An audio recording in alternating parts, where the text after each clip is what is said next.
ഒക്കെ പോട്ടെ one of the biggest scam in Bangalore. ഇതിനെപ്പറ്റി പറയുന്നതിന് മുമ്പ് let start from the beginning. എന്റെ അനിയന്റെ ഒറ്റയ്ക്കുള്ള first inter state trip to Bangalore. രണ്ടാൾക്കാരുള്ളപ്പോ എങ്ങനെ ഒറ്റയ്ക്കാവുന്നല്ലേ. അങ്ങനെ രാത്രി 9 മണിക്ക് കാലിക്കറ്റ് നിന്ന് ബസ് കയറി. പിറ്റേന്ന് കാലത്ത് 5 മണിക്ക് റൂമിലെത്തി. നമ്മളെ ഫസ്റ്റ് ലൊക്കേഷൻ ലാൽബാഗ് ഗാർഡനിലേക്ക് ആയിരുന്നു. ഈ ചിരിച്ചോണ്ട് കൈത്തിറക്കുന്നതിന്റെ ഉത്തമ ഉദാഹരണം. അയാൾ സംസാരിച്ച് കൺവിൻസ് ചെയ്ത് നമുക്ക് പോകേണ്ട ഡെസ്റ്റിനേഷൻ വരെ മാറ്റിച്ചു. നമ്മളെ റൈഡും ക്യാൻസൽ ചെയ്ത് 350 രൂപ ചാർജും ചെയ്തു. ചെങ്ങായി ഉടായിപ്പാണെങ്കിൽ പറഞ്ഞ സ്ഥലം കൊള്ളാം. ടിപ്പു സുൽത്താൻ പാലസ്. അയ്യൊരു വലിയ അടി കാരണം പിന്നെ ഞമ്മക്ക് മെട്രോ തന്നെ ശരണം. അതിന്റെ ഇടയിൽ ഈ ചേട്ടൻ ഇങ്ങോട്ട് വന്ന് വഴി പറഞ്ഞു തന്ന് ഹെൽപ്പ് ചെയ്തതാ. Good peoples also exist.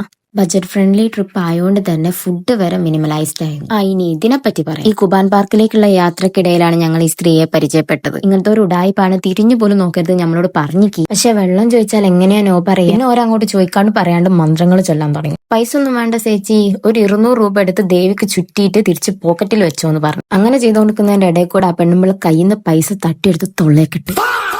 ഞാനും എന്റെ അനിയനും ഓരോ തള്ളക്കും തന്തയ്ക്കും അപ്പൂപ്പന്റെ അപ്പൂപ്പനെയും വിളിച്ച അവസാനം ഒരു ഗതി കെട്ട് പൈസ തിരിച്ചു തന്നു. പൈസ തൊള്ളയിലിട്ടതാന്ന് പോലും നോക്കിയില്ല. പൈസക്ക് പൈസ തന്നെ വേണം. ഈ മുഖം കാണിക്കാത്തത് എന്റെ മാന്യത. സ്ട്രേറ്റ് എന്ന് പറഞ്ഞിട്ട് ഇപ്പൊ കൊറേ സ്ട്രേറ്റ് ആയി. എത്ര സ്ട്രേറ്റ്? 10-20 സ്ട്രേറ്റ് ഇതുവരെ എത്തിയിട്ടില്ല. ഷോർട്ട് കട്ടാ വെച്ച ലോങ് കട്ടാ. അന്നത്തെ നൈറ്റ് എക്സ്പീരിയൻസ് ചെയ്യാൻ നമ്മൾ ചർച്ച് സ്ട്രീറ്റിലേക്കാ പോയത്. പിന്നെ അവിടുന്ന് ഫുഡും കഴിച്ച് തിരിച്ച് റൂമിലേക്ക്. So wait for day 2 part 2.